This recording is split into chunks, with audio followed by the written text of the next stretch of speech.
And then we'll bring in our other panellists. We've got a question from Donte Winbush. Hi, Donte. Yes, I do have a question here. They gave me this card, and the wording is so small I can barely see the card. So I have my own version here. And to the producers of the show, this is not the X-rated versions. It's exactly same, identical. So I'll read it from here.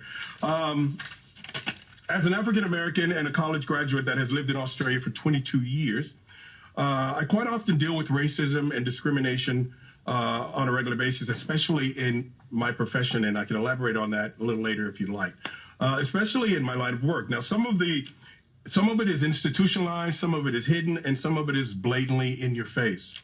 When it's really serious, I go through the proper channels, obviously, to try to complain about it. But often I find that when I do this, the people that I take my complaints to often look and act exactly like the people that I'm complaining about. So it is not as easy as it sounds. My question is for Paul and Mona and any other the members on the board who'd like to jump in on this, but just be very careful.